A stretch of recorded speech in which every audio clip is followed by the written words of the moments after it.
Romanos 12, 2 diz: Não vos conformeis com este século, mas transformai-vos pela renovação da vossa mente, para que experimenteis qual seja a boa, agradável e perfeita vontade de Deus.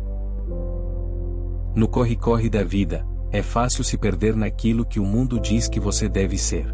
Redes sociais, expectativas alheias. Mas a verdade é que sua identidade não está no que você faz, nem no que os outros pensam.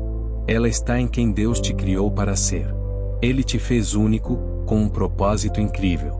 Não se encaixe nos moldes, renove sua mente e descubra a boa, agradável e perfeita vontade dele para a sua vida.